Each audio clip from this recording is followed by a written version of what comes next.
Hello बच्चों, निशा PCM expert channel में मेरे सभी बच्चों को एक बार फिर से बहुत बहुत वेलकम है। सभी बच्चों को गुड मॉर्निंग। आज की क्लास जो भी बच्चे सीबीएसई बोर्ड क्लास 10th या यूपी बोर्ड इंग्लिश मीडियम के हैं उनके लिए ये क्लास बहुत इंपॉर्टेंट हो सकती है, क्योंकि आपके बोर्ड पेपर यहाँ से लगभग 10 मार्क्स का क्वेश्चन आपके केमिस्ट्री में पूछा जा सकता है। जहाँ पे चैप्टर का नाम है कार्बन एंड इट्स कंपाउंड। इस चैप्टर के बारे में जो चीजें पेपर में आ सकती हैं, कैसे कैसे क्वेश्चन पूछे जा सकते हैं, उन सब चीजों के बारे में मैं जानने की कोशिश और आपको बताने की कोशिश करूंगा। जैसे कि आपको एलिमेंट का नाम है कार्बन, तो आप इसके बारे में थोड़ा सा मैं जो आपको लिए जरूरी है उसको बस मैं केवल बताने की कोशिश करूंगा। तो कार्बन जो कि आपका एक नॉन मेटल है, एक एलिमेंट है जो कि नॉन मेटल कैटेगरी में है। क्यों है ये भी हम लोग एक्सप्लेन करेंगे कि why carbon is a non metal, why carbon is a non metal, ये भी हम लोग जानने की कोशिश करेंगे। सबसे पहले तो कार्बन जो एलिमेंट है उसका सिंबल बच्चों सी होता है, ये इसका सिंबल होता है। इसका एटॉमिक नंबर बच्चों बहुत जरूरत पड़ेगी, 6 होता है बच्चों। और इसका जो एटॉमिक मास होता है, एटॉमिक मास होता है वो लगभग 12 के अप्रॉक्सीमेट होता है। ठीक है, 12 AMU 12 ग्राम, कोई भी यूनिट आप ले सकते हैं छोटी से बड़ी, लेकिन लगभग एटॉमिक मास कितना होता है, 12 होता है।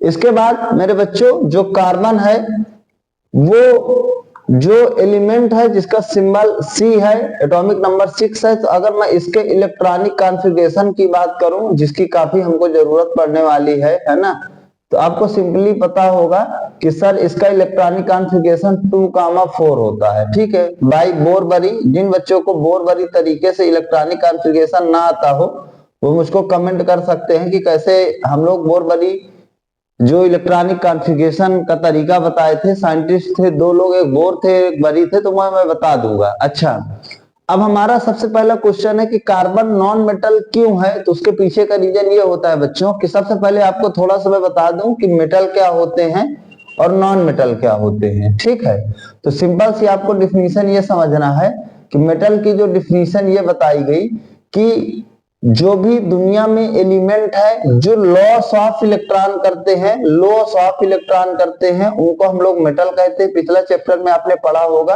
और जो गेन ऑफ इलेक्ट्रॉन करते हैं उनको हम लोग नॉन मेटल के नाम से जानते हैं। ठीक है, अच्छा, इन सब चीजों के पीछे loss of electron gain of electron क्यों होता है।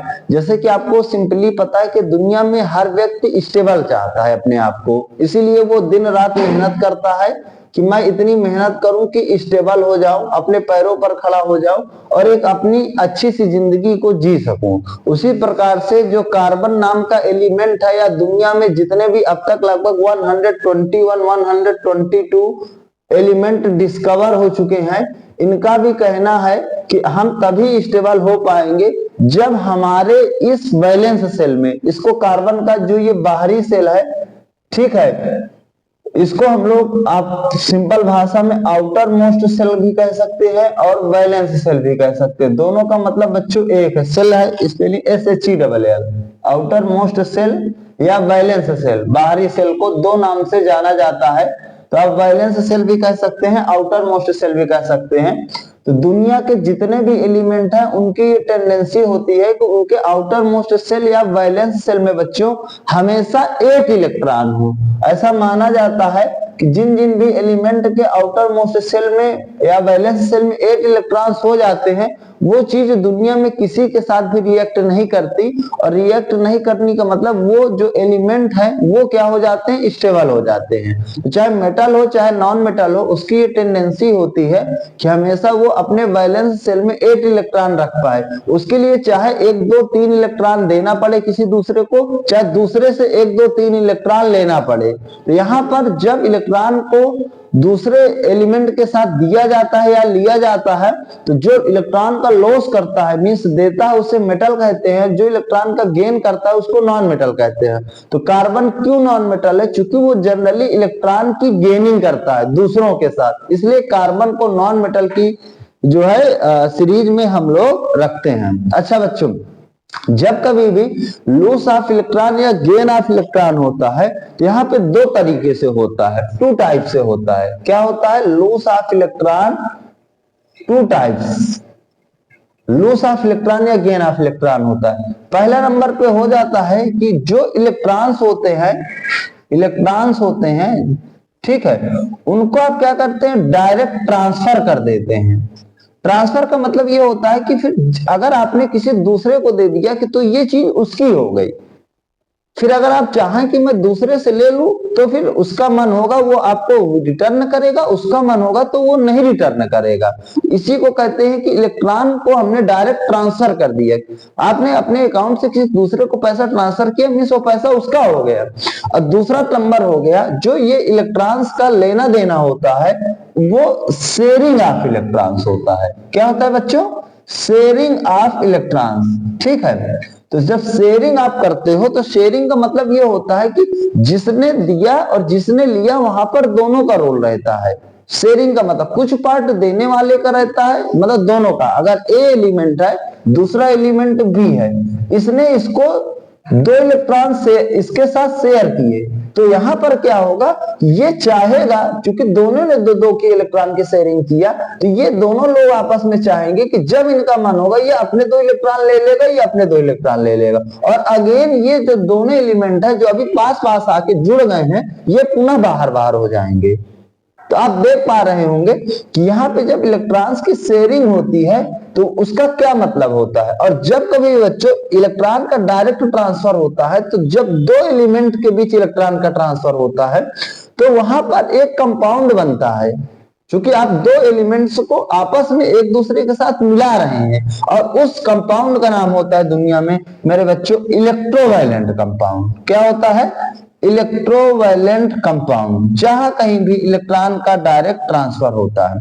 जब मेटल नॉन मेटल पढ़ाऊंगा तो इसको मैं और अच्छे से डिस्कस करूंगा, अभी मुझे इसके बारे में बताना है। कार्बन क्या करता है, दुनिया में जो दूसरे भी एलिमेंट है उनके साथ ये हमेशा इलेक्ट्रॉन की शेयरिंग करता है, कभी भी डायरेक्ट इलेक्ट्रॉन का ट्रांसफर नहीं करता। इसी वजह से जो शेयरिंग, कोई भी दो एलिमेंट जो इलेक्ट्रॉन की शेयरिंग करके बॉन्ड बनाएंगे एक दूसरे के साथ, उसे हम लोग कोवैलेंट बॉन्ड के नाम से जानते हैं। आपको यह समझना बहुत जरूरी है कि कोवैलेंट बॉन्ड का क्या मतलब होता है, ठीक है। तो जो हमारा कार्बन है, अभी आप देखेंगे जितने भी दुनिया के एलिमेंट है, हर दूसरे एलिमेंट के साथ वो इलेक्ट्रॉन की आपस में क्या करता है, शेयरिंग करता है। तो आपको इस चीज को समझने की जरूरत है, ठीक है। इसके बाद मेरे बच्चों, अगर मैं नेक्स्ट चीज यहाँ पे समझाने की कोशिश करूं आपको, कोवैलेंट बॉन्ड में वेरी वेरी इंपॉर्टेंट है कि ये चीज क्या होती है। तो हमारा टॉपिक है कोवैलेंट बॉन्ड, हम लोग डिस्कशन कर रहे हैं, ठीक है। जितना हमको चीजों को समझने की जरूरत है, ठीक है। तो मैंने बताया कि bond which is formed due to sharing of electrons, bond which is formed due to sharing of electron, ठीक है। जो इलेक्ट्रॉनों की शेयरिंग के द्वारा बनता है उसको हम लोग कोवैलेंट बॉन्ड के नाम से जानते हैं। अच्छा, यहां पर बच्चों आपको कुछ एलिमेंट हैं जिनके इलेक्ट्रॉनिक कॉन्फ़िगरेशन आना ही आना चाहिए। अगर आपको चैप्टर को स्टडी करना है तो मैं कुछ यहाँ पर इलेक्ट्रॉनों के इलेक्ट्रॉनिक कॉन्फ़िगरेशन बता देता हूँ। जैसे आपको पता है कि पहला एलिमेंट हाइड्रोजन होता है, दूसरा हीलियम होता है, तीसरा लिथियम होता है, चौथा बेरिलियम होता है, पांचवा बोरान होता है, छठा कार्बन होता है, सातवां नाइट्रोजन, फिर ऑक्सीजन, फिर फ्लोरीन, फिर बच्चों नियान होता है, फिर सोडियम होता है, फिर मैग्नीशियम होता है, फिर एल्यूमिनियम होता है, फिर सिलिकॉन होता है, फिर फास्फोरस होता है, फिर सल्फर होता है, फिर क्लोरीन होता है, फिर आर्गन होता है, फिर पोटेशियम होता है, फिर कैल्शियम होता है। कम से कम इतने याद हो। जो हाइड्रोजन है इसका एटॉमिक नंबर, ये मैंने ऊपर क्या लिख दिया बच्चों, एटॉमिक नंबर। कोवैलेंट बॉन्ड समझने के लिए ये जरूरी है, ठीक है। ये 2 होता है एटॉमिक नंबर, इसका 3 होता है, इसका 4 होता है, इसका 5 होता है, इसका 6 होता है, इसका 7 होता है, इसका 8 होता है, इसका 9 होता है, इसका 10 होता है, इसका 11 होता है बच्चों, इसका 12 होता है, इसका 13 होता है, इसका 14 होता है, इसका 15 होता है, इसका 16 होता है, इसका 17 होता है, इसका 18 होता है, इसका 19 होता है, इसका 20 होता है। अगर आप इनके बगल में इलेक्ट्रॉनिक कॉन्फ़िगरेशन लिखें, बहुत जरूरी चीज है, हमको इसकी जरूरत है बच्चों, हाइड्रोजन तो बहुत बार आएगा, तो आपको समझना है कि जो हाइड्रोजन एलिमेंट है उसका एटॉमिक नंबर भी 1 है, तो इसलिए इसके वैलेंस शेल में हमेशा कितने इलेक्ट्रॉन होते हैं? 1 होते हैं। हीलियम है तो इसका 2 ही होता है। लिथियम का 2,1 होता है। जिन बच्चों को ये चीज करना नहीं आती, बोर बड़ी स्कीम से कि इलेक्ट्रॉनिक कॉन्फ़िगरेशन कैसे करते हो, मुझे कमेंट कर सकते हो, उनकी मैं अलग वीडियो अपलोड कर दूंगा। बोरान का 2,3 हो जाएगा, कार्बन का 2,4 हो जाएगा, नाइट्रोजन का 2,5 हो जाएगा, ऑक्सीजन का 2,6 हो जाएगा, फ्लोरीन का 2,7 हो जाएगा, नियान का बच्चों 2,8 हो जाएगा, सोडियम का 11 का 281 चलता है। देखिए 8 के बाद दूसरी सेल शुरू हो जाती है। एल्यूमिनियम का 283 होता है, सिलिकॉन का 284 होता है, फास्फोरस का 285 होता है, सल्फर का 286 होता है, क्लोरीन का 287 होता है, आर्गन का 288 होता है, पोटेशियम का 281 होता है ना। आपका कितना होता है? आर्गन का कहाँ चला गया, कोई बात नहीं, ये 18 हो गया है ना। तो ये कितना हो जाएगा? 2881 हो जाएगा, और ये कितना हो जाएगा? 2882 हो जाएगा। ये आपका क्या होता है? इलेक्ट्रॉनिक कॉन्फ़िगरेशन होता है। यहाँ पे ये समझने की जरूरत है आपको, हमें सिर्फ और सिर्फ जो मेरे बच्चों जरूरत है वो सिर्फ और सिर्फ जितने भी एलिमेंट्स हैं उनके वैलेंस शेल में कितने नंबर ऑफ इलेक्ट्रॉन एग्जिस्ट करते हैं, इसकी जरूरत है। हाइड्रोजन के 1 है, हीलियम के 2 हैं, अच्छा इधर है, ये 1 है, ये 2 है, इसका 1 है, इसका 2 है। जिन पे मैं सर्किल मार रहा हूं उनको बहुत ज्यादा आपको समझने की जरूरत है कि किस एलिमेंट के वैलेंस शेल में कितने नंबर ऑफ इलेक्ट्रॉन पाए जाते हैं, इस चैप्टर को स्टडी करने के लिए। ठीक है, ये हमको उनके इलेक्ट्रॉनिक कॉन्फ़िगरेशन से गेन होता है। देखिए ठीक है, अब यहाँ पर जो आपको समझने की जरूरत है कि जो हाइड्रोजन है, एक इसको आपको पता होना चाहिए, वेरी इंपॉर्टेंट है कि इसके वैलेंस शेल में 1 इलेक्ट्रॉन होते हैं। एक कार्बन है जिसके वैलेंस शेल में 4 इलेक्ट्रॉन होते हैं।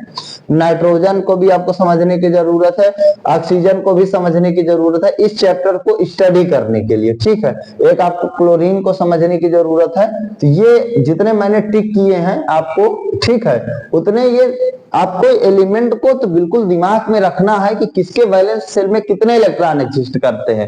हाइड्रोजन का 1, कार्बन का 4, नाइट्रोजन का 5, ऑक्सीजन का 6, क्लोरीन का 7, इतने हमको जरूर एकदम से रखना है।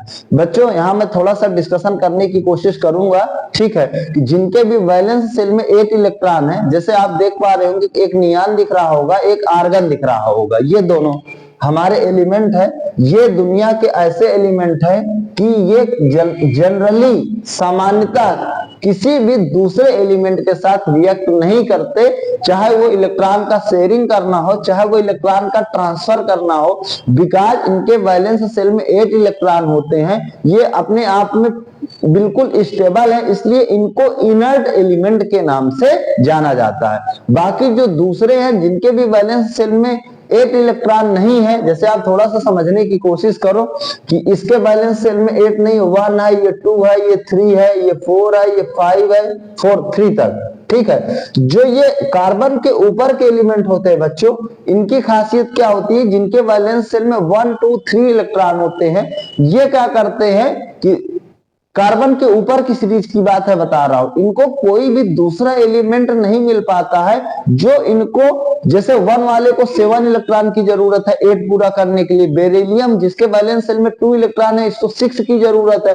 बोरान इसके वैलेंस शेल में 3 इलेक्ट्रॉन है तो 5 की जरूरत है। तो कोई भी दुनिया में दूसरे एलिमेंट नहीं है जो इनको 7, जैसे इसको 7 की जरूरत है 8 पूरा करने के लिए, इसको 6 की जरूरत है, इसको 5 की जरूरत है, तो कोई भी इतने इलेक्ट्रॉन देने के लिए तैयार नहीं होता, चाहे वो ट्रांसफर हो चाहे शेयरिंग हो। इसलिए ये जो आपके एलिमेंट है ये खुद अपने वैलेंस शेल से 1 इलेक्ट्रॉन 2 इलेक्ट्रॉन 3 इलेक्ट्रॉन को ट्रांसफर कर देते हैं, और सिर्फ अपने वैलेंस शेल में इनका ये पोर्शन चला जाता है। 1 इलेक्ट्रॉन ट्रांसफर किया इसने 2 इलेक्ट्रॉन किया, इसने 3 इलेक्ट्रॉन ट्रांसफर किया बच्चों, तो इनके सेल में 2 इलेक्ट्रॉन्स बच जाते हैं।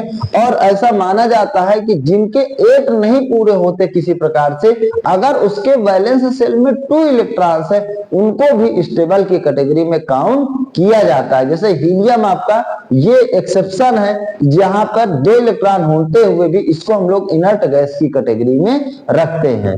हाइड्रोजन भी है, इसका भी एक है, देखिए अगर एक किसी को दे देगा तो ये 0 की कैटेगरी में चला जाएगा, इसलिए जनरली दूसरे के साथ एक इलेक्ट्रॉन की शेयरिंग करता है। अभी मैं समझाऊंगा कि कैसे शेयरिंग करता है, जिसकी वजह से इसके भी वैलेंस शेल में केवल 2 इलेक्ट्रॉन होने पर भी ये हमेशा जो स्टेबल एलिमेंट की कैटेगरी में काउंट होता है दूसरे के साथ एक इलेक्ट्रॉन को शेयर करने पर। तो ये चीज आपको ध्यान रखना है, जिन जिन चीजों को मैंने टिक किया है कि इनके इनके वैलेंस शेल में कोवेलेंट बॉन्ड पढ़ने के लिए कितने नंबर ऑफ इलेक्ट्रॉन्स एग्जिस्ट करते हैं। तो जनरली मैं ओवरव्यू बता दूं, लिथियम बेरिलियम हो गया, ये जिनके भी वैलेंस शेल में 1 2 3 इलेक्ट्रॉन्स होते हैं वो कभी भी दूसरे के साथ इलेक्ट्रॉन की शेयरिंग नहीं करते। जिनके वैलेंस शेल में 4 5 6 7 इलेक्ट्रॉन तक होते हैं वो हमेशा दूसरे के साथ इलेक्ट्रॉन की शेयरिंग करते हैं और वही एलिमेंट होते हैं जो कि कोवेलेंट बॉन्ड बनाते हैं। और अगर आप सिंपल भाषा में समझने की कोशिश करो कि जिनके वैलेंस में 1 2 3 इलेक्ट्रॉन्स पाए जाते हैं इन्हें हम लोग मेटल की सीरीज में जनरली डालते हैं। इनको किस सीरीज में डालते हैं? मेटल। जिनमें 4 5 6 7 पाए जाते हैं इनको क्या डालते हैं बच्चों? नॉन मेटल की सीरीज में डालते हैं। फिर ये 1 2 3 आ गया तो इसको किस सीरीज में डालते हैं बच्चों? मेटल। 4 5 6 7 इसको फिर हम लोग किस सीरीज में डालते हैं? नॉन मेटल के सीरीज में जाते हैं। क्योंकि मेटल हमेशा डायरेक्ट इलेक्ट्रॉन का ट्रांसफर कर देते हैं और जो नॉन मेटल होते हैं वो इलेक्ट्रॉन का ट्रांसफर नहीं करते बल्कि हमेशा इलेक्ट्रॉन की शेयरिंग करते हैं। इसलिए हमेशा नॉन मेटल के बीच दो नॉन मेटल के बीच बताओ क्या बनता है? कोवेलेंट बॉन्ड बनता है। क्या बनता है? Covalent bond. किसके किसके बीच? दो नॉन मेटल के बीच। बिकॉज यही होते हैं जो हमेशा इलेक्ट्रॉन की शेयरिंग करते हैं। और एक मेटल होगा और एक नॉन मेटल होगा तो उसके बीच हमेशा इलेक्ट्रॉन ट्रांसफर होगा। देखिए जैसे लिथियम होगा, इसके वैलेंस शेल में 1 इलेक्ट्रॉन है और इसके बाद फ्लोरीन है, इसके वैलेंस शेल में 7 होगा तो लिथियम फ्लोरीन को 1 इलेक्ट्रॉन ट्रांसफर कर देगा तो इसके 7 से 8 हो जाएंगे। एक ट्रांसफर किया तो 8 हो गया, इसके 2 बने ये दोनों स्टेबल हो जाएंगे। तो यहाँ पे एक मेटल है और एक नॉन मेटल है इसलिए इसके बीच हमेशा इलेक्ट्रोवैलेंट बॉन्ड बनता है। ये चीज आपको समझने की जरूरत है। चलिए हम लोग अपने टॉपिक को देखते हैं जो हम लोग पढ़ रहे हैं कोवेलेंट बॉन्ड। इसकी हमको जरूरत है काफी, इसलिए आपको ये मेरे द्वारा बताया गया। यहाँ पर इलेक्ट्रॉन्स लिखा हुआ है, इलेक्ट्रॉन्स, ठीक है। इसको हम लोग अपना जो प्रॉपर जितना चीजें आपको पेपर में पूछी जाती हैं जो जरूरत है हम लोग उसी को जानने की कोशिश करेंगे। कोवेलेंट बॉन्ड हमेशा नॉन मेटल के बीच बनता है। ये बॉन्ड ऐसा होता है जो कि फॉर्म्ड होता है due to sharing of electrons, ठीक है। चलिए इसके बाद मैं बता दूं कि जो आपका कार्बन एलिमेंट होता है वो आपके जब कभी भी दूसरे एलिमेंट के साथ रिएक्ट करता है तो वो 2 तरह के कंपाउंड बनाता है। कार्बन जो एलिमेंट है दूसरे एलिमेंटों के साथ जब कंबाइन करता है, जुड़ता है इलेक्ट्रॉन की शेयरिंग करके तो 2 तरह के कंपाउंड बनाता है। पहला नंबर जो कंपाउंड होता है इनऑर्गेनिक कंपाउंड होते हैं। क्या होता है? इनऑर्गेनिक कंपाउंड होता है। और दूसरे जो कंपाउंड होते हैं वो आपके क्या होते हैं बच्चों? ऑर्गेनिक कंपाउंड होते हैं। यहाँ पर चाहे इनऑर्गेनिक कंपाउंड बनाएगा चाहे ऑर्गेनिक कंपाउंड बनाएगा, दोनों में ही इलेक्ट्रॉन की क्या होगी बच्चों? शेयरिंग होगी। आपको अपने सिलेबस में जो इनमें से इनऑर्गेनिक कंपाउंड है ऑर्गेनिक कंपाउंड है उनके बारे में अच्छे से स्टडी करने की जरूरत है, ठीक है। तो सबसे पहली बात इस सीरीज में इनऑर्गेनिक ऑर्गेनिक मैं बताता चलूंगा कौन इनऑर्गेनिक है कौन ऑर्गेनिक है। तो कोवेलेंट बॉन्ड के बारे में हम लोग पढ़ रहे थे तो उसके बारे में हम लोग जानने की कोशिश करेंगे। तो जो सबसे पहली शुरुआत होती है कोवेलेंट बॉन्ड में, जहां पर आप देखेंगे कि किस तरीके से जो हमारे एलिमेंट है उनके बीच बच्चों जो कार्बन है वो इलेक्ट्रॉन की शेयरिंग कर रहा है। और कितने इलेक्ट्रॉन की शेयरिंग करेगा? 1 इलेक्ट्रॉन की शेयरिंग करेगा। बच्चों कितने इलेक्ट्रॉन की शेयरिंग करेगा? 1 इलेक्ट्रॉन की शेयरिंग करेगा। ध्यान से समझिएगा। जैसे पहला नंबर में एक हाइड्रोजन का मॉलिक्यूल लेता हूं आपके लिए जिसको H2 नाम बोलूंगा। तो H2 का अगर मैं स्ट्रक्चर समझाने की कोशिश करूंगा कि H2 का स्ट्रक्चर कैसे बना होगा तो बच्चों यहाँ पे हाइड्रोजन था, यहाँ पे 2 हाइड्रोजन थे। H2 का मतलब 2 हाइड्रोजन हाइड्रोजन होता है। अभी मैंने बताया कि हाइड्रोजन के वैलेंस सेल में 1 इलेक्ट्रॉन होते हैं, इस हाइड्रोजन के भी वैलेंस सेल में 1 इलेक्ट्रॉन होते हैं। दोनों को अगर अपना डुप्लेट पूरा करके एक हाइड्रोजन का मॉलिक्यूल बनाना है तो ये दोनों हाइड्रोजन एक दूसरे से बात करते हैं कि आप अपना 1 इलेक्ट्रॉन मेरे पास ले आओ, आप अपना 1 इलेक्ट्रॉन मेरे पास आ जाओ, बराबर की शेयरिंग होना चाहिए, बराबर की शेयरिंग होना चाहिए। तो उससे क्या होगा कि तुम्हारा भी 2 इलेक्ट्रॉन्स पूरे हो जाएंगे और मेरे भी 2 इलेक्ट्रॉन्स पूरे हो जाएंगे। आप देख पा रहे होंगे ये सर्किल रिप्रेजेंट कर रहा है कि इस हाइड्रोजन के भी 2 इलेक्ट्रॉन हो गए, इस हाइड्रोजन के भी 2 इलेक्ट्रॉन हो गए। क्योंकि यहाँ पर दोनों के बीच 1-1 इलेक्ट्रॉन की शेयरिंग हुई, तो इसलिए हमेशा यहाँ पर सिंगल कोवेलेंट बॉन्ड बनता है। कौन सा बॉन्ड बनता है बच्चों? सिंगल कोवेलेंट बॉन्ड, जहां पर भी 1-1 इलेक्ट्रॉन की शेयरिंग होती है। तो आपका मॉलिक्यूल बन गया H सिंगल H, या इसी को आप मिलाकर क्या लिख देते हैं? H2।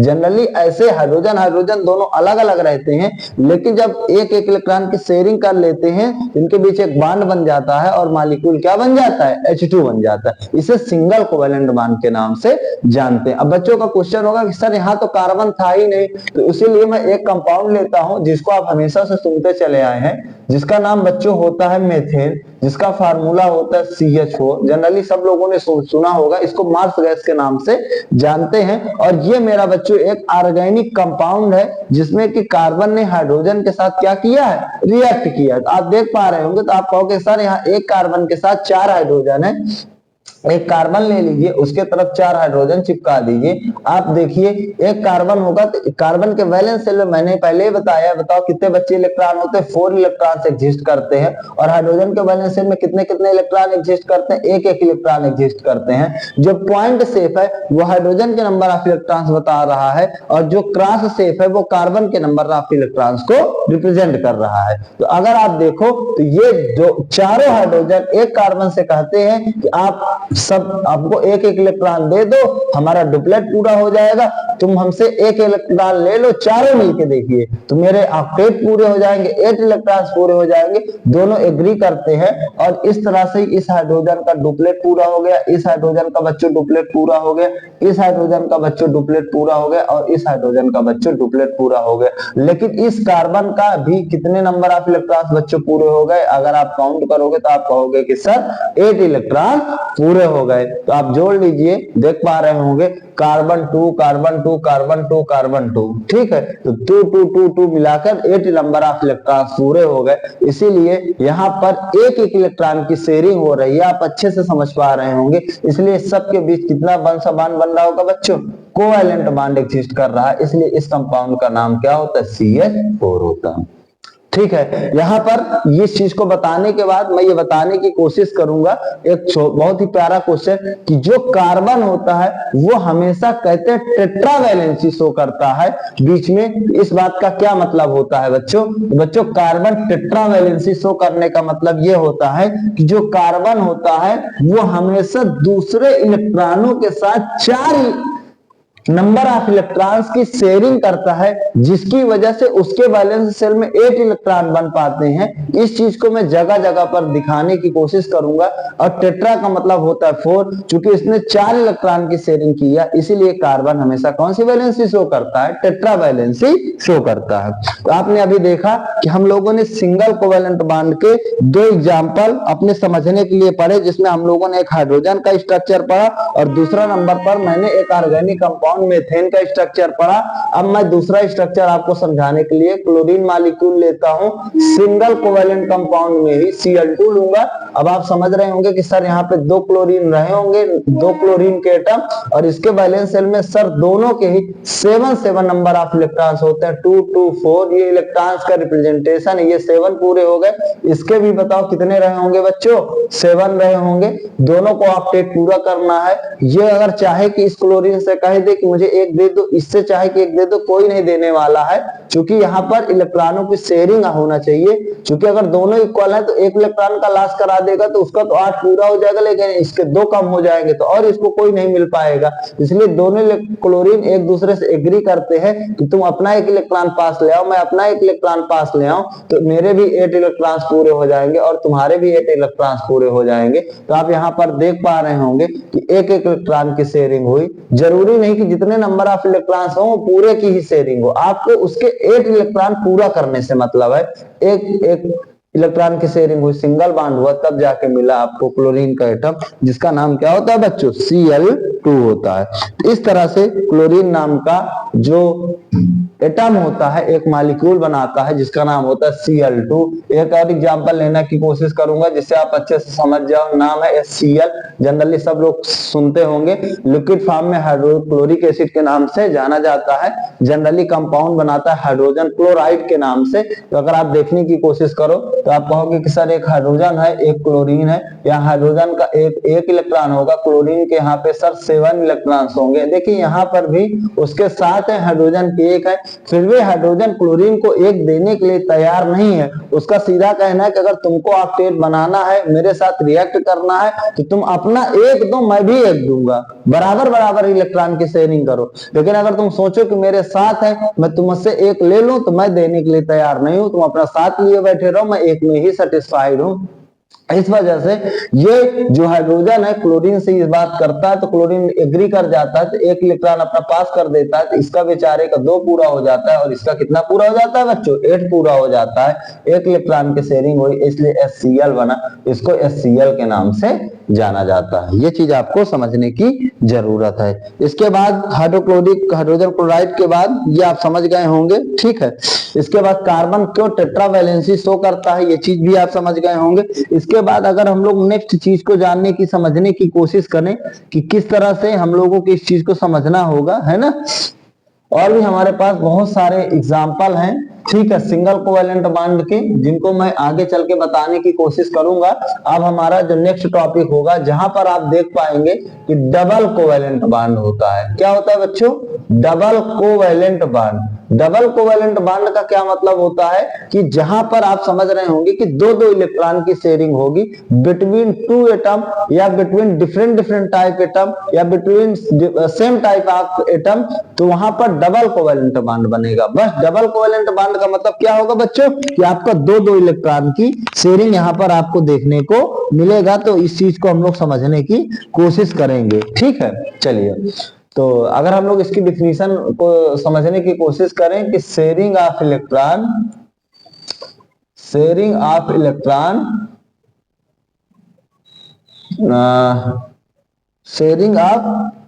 2 इलेक्ट्रॉन, है ना, हमको कितने इलेक्ट्रॉन की बच्चों शेयरिंग करना है, 2 इलेक्ट्रॉन्स की शेयरिंग करना है, ठीक है। बिटवीन सेम टाइप हो या डिफरेंट टाइप हो। फॉर एग्जांपल समझने की कोशिश करें, जैसे अगर आप ऑक्सीजन का एक मॉलिक्यूल बनाते हो O2, यहाँ पर 2 ऑक्सीजन के आपके क्या रहते हैं, एलिमेंट रहते हैं, एटम रहते हैं। इसमें ऑक्सीजन को अभी मैंने बताया है कि इसके जो वैलेंस शेल में होता है वो 6 नंबर ऑफ इलेक्ट्रॉन्स पाए जाते हैं। ये 6 नंबर ऑफ इलेक्ट्रॉन्स हो गए बच्चों, यहाँ पर भी 6 नंबर ऑफ इलेक्ट्रॉन्स होंगे। अब अगर ऑक्सीजन को अपने 8 पूरा करना है तो इसको क्या कहिए बच्चों, इसको 2 इलेक्ट्रॉन की जरूरत होगी, दोनों ऑक्सीजनों को, तो दोनों एक दूसरे से एग्री करते हैं और इस तरह से 8 अपने वैलेंस शेल में पूरा करते हैं। तो यहाँ पर 2 इलेक्ट्रॉन की शेयरिंग हुई, इसलिए डबल कोवैलेंट बॉन्ड बना। तो ये O डबल बॉन्ड O बना, और जिसका मतलब क्या हो जाता है, एक मॉलिक्यूल ऑक्सीजन का O2 बन के तैयार हो जाता है। अगर मैं यहीं पर भी आपको बताने की कोशिश करूं, ऑर्गेनिक में ये तो यहाँ पे मतलब सेवल एक मॉलिक्यूल था, कोई कंपाउंड नहीं था।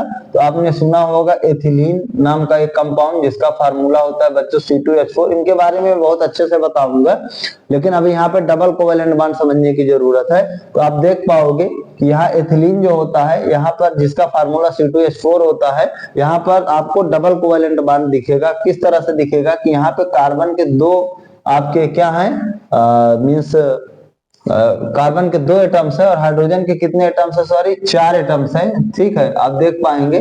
तो यहाँ पे कार्बन के बैलेंस शेल में बच्चों कितने इलेक्ट्रॉन होते हैं, 4 होते हैं, कई बार बता चुका। तो एक इसके साथ वो, एक इसके साथ वो, 2 इधर हो गया। देखिए यहाँ पे इस कार्बन के भी 4 होंगे, यहाँ पे इस हाइड्रोजन के 2 हो जाएंगे, ठीक है, मीन्स एक उसका एक उसका। इस हाइड्रोजन के यहाँ पे एक इसका हो जाएगा, एक इसका हो जाएगा। आप गिन लीजिए, इस हाइड्रोजन का एक ये इलेक्ट्रॉन है, इस हाइड्रोजन के एक ये, इस कार्बन के 1 2 3 4 है, इस कार्बन के 1 2 3 4, इस हाइड्रोजन का एक ये, इस हाइड्रोजन का एक ये, ठीक है। तो आप देख पा रहे होंगे कि ये हाइड्रोजन इसके साथ 2 नंबर ऑफ इलेक्ट्रॉन्स मिलाकर डुप्लेट पूरा कर रहा है, ये हाइड्रोजन इसके साथ डुप्लेट पूरा कर रहा है, ये हाइड्रोजन इसके साथ मिलाकर अपना 2 इलेक्ट्रॉन पूरा कर रहा है, ये हाइड्रोजन इसके साथ मिलाकर 2 इलेक्ट्रॉन अपने पूरा कर रहा है। लेकिन जो ये वाला कार्बन है देखिए, इनके साथ तो एक एक ले रहा है, इसके साथ 2 ले रहा है। तो आप देख पा रहे होंगे कि ये कार्बन को मिलाने पर इस तरह से कुछ नंबर ऑफ 8 इलेक्ट्रॉन इसके पूरे हुए, 2 ये थे 4 हुए, 4 + 2 6 + 2 8। और यहाँ पर आप इसकी देखने की कोशिश करें तो सेम चीज इसका भी आप देख पा रहे होंगे कि इसके साथ आप इसके इस तरीके से 2 इसके साथ शेयर किया, 2 2 4 + 2 + 6 + 2 8। तो आप देख पा रहे हैं कि दोनों कार्बन के बीच 2 इलेक्ट्रॉन की शेयरिंग हो रही, भले इधर ही 1 इलेक्ट्रॉन की शेयरिंग हो रही है, इस कार्बन के बीच 2 इलेक्ट्रॉन की शेयरिंग हो रही, बाकी चारों तरफ बच्चों 1 इलेक्ट्रॉन की शेयरिंग हो रही है। इस तरह से जो हमारा कंपाउंड क्या तैयार होता है, एथिलीन तैयार होता है, जहां पर हमको 2 इलेक्ट्रॉन की शेयरिंग करना होता है। ये चीज आपको समझने की जरूरत है। तो आपको हर हाल में यहाँ पे कार्बन के वैलेंस शेल में 8 नंबर ऑफ इलेक्ट्रॉन्स को रखना पड़ेगा, तब जाके कार्बन एक कैसी वैलेंसी शो करेगा, टेट्रा वैलेंसी शो करेगा और एक स्टेबल कंपाउंड दूसरों के साथ रिएक्ट करके बना पाएगा। इस तरह से आप इसका और स्ट्रक्चर देख सकते हो। एक कार्बन के साथ 2 हाइड्रोजन है तो CH2 लिख सकते हो, डबल बॉन्ड CH2 लिख सकते हो, या इसी को किस नाम से जाना जाता है, C2H4 के नाम से जाना जाता है, राइट। तो जहां पे 1 इलेक्ट्रॉन की जरूरत थी वहां 1 की शेयरिंग हुई, जहां 2 की इलेक्ट्रॉन की जरूरत हुई वहां 2 की शेयरिंग हुई। डबल कोवैलेंट बॉन्ड का ये मतलब होगा कि कम से कम 2 हमारे एटम होना चाहिए जिनके बीच 2 इलेक्ट्रॉन की शेयरिंग जरूर हो। ये चीज बिल्कुल मस्ट होना चाहिए। अब ये पता नहीं कि पूरे में एक की शेयरिंग हो जाए तो फिर इसका मतलब ही नहीं रह जाएगा।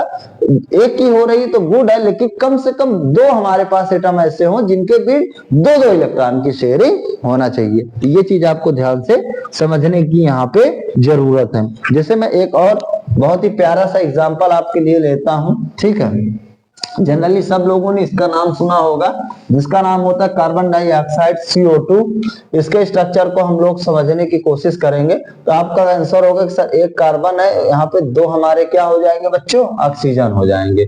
तो अगर आप एक कार्बन लोगे तो इसके बैलेंस शेल में कितने इलेक्ट्रॉन होंगे, 4 इलेक्ट्रॉन होंगे। ये ऑक्सीजन होता है, मैंने बताया भी था कि इसके बैलेंस शेल में 6 इलेक्ट्रॉन्स होते हैं। ये 2 इधर हो गए, ये 2 इधर हो गए, 6।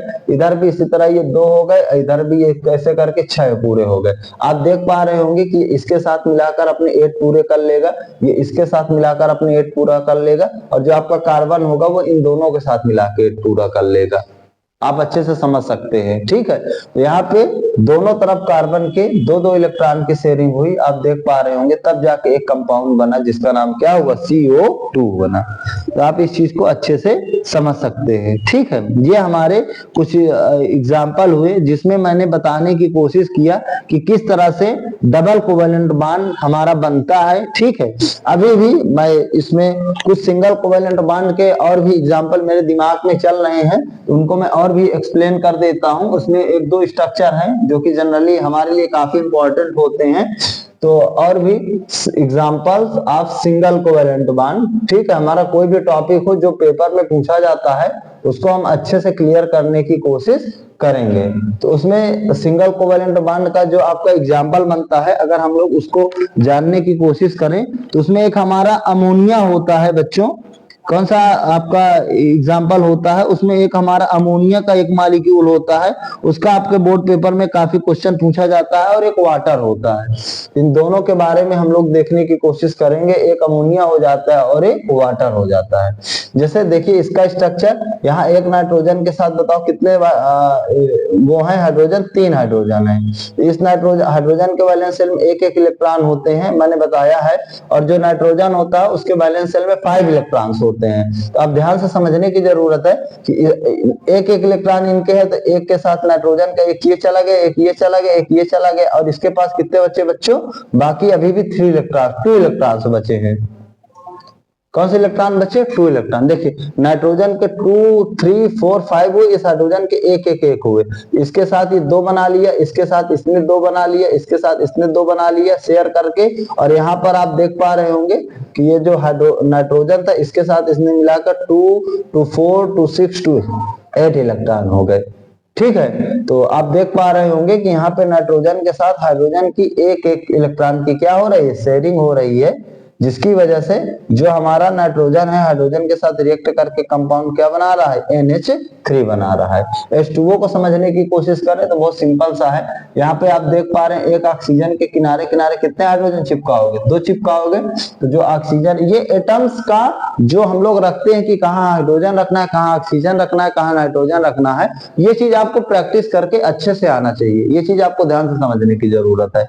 ये आप जब प्रैक्टिस करोगे तब ये चीज समझ में आएगी। अगर आपने पहले 2 हाइड्रोजन रख दिया फिर एक ऑक्सीजन रख दिया तो कभी भी यहाँ पे इलेक्ट्रॉनिक स्ट्रक्चर नहीं बन पाएगा। ये चीज आपको ध्यान से समझना है। यहाँ पे आप देख पा रहे हो ऑक्सीजन के वैलेंस शेल में 6 इलेक्ट्रॉन होते हैं। यहाँ पे ये ऑक्सीजन एक एक हुए और बाकी ये 4 हो गए, और हाइड्रोजन के ये एक एक हो गए। ये 2 इलेक्ट्रॉन पूरे कर लिया, ये 2 पूरा कर लिया, और ये दोनों मिलाकर से इनके साथ इसने कितना पूरा कर लिया, 8 पूरा कर लिया। आप गिन सकते हो 2 2 4 2 6 2 8। यहाँ पे ऑक्सीजन के साथ एक एक इलेक्ट्रॉन की इधर इधर शेयरिंग हुई, सिंगल कोवेलेंट बॉन्ड बना, जिसकी वजह से कंपाउंड आपका क्या बन गया, H2O बन गया। तो इस तरह से आज हम लोगों ने ये पढ़ने की कोशिश की डिफरेंट डिफरेंट इलेक्ट्रॉनिक स्ट्रक्चर के हिसाब से कि किस तरह से सिंगल कोवेलेंट बॉन्ड या डबल कोवेलेंट बॉन्ड का फॉर्मेशन होता है। तो ये चीज आपको ध्यान से समझने की कोशिश करना है। अब हम लोगों का जो नेक्स्ट टॉपिक होगा इसमें हम लोग सिर्फ वही चीज पढ़ेंगे जो पिछले दिनों बोर्ड पेपर में पूछी गई है या जिसको पढ़ने की हमको बिल्कुल जरूरत है। एक्स्ट्रा नॉलेज हम लोग कुछ भी नहीं लेंगे, ये चीज आपको ध्यान से समझना है। इसी के साथ हम आज के इस लेक्चर को यहीं पे खत्म करते हैं और नेक्स्ट वीडियो में आपके साथ मिलते हैं। आपको बहुत बहुत थैंक यू।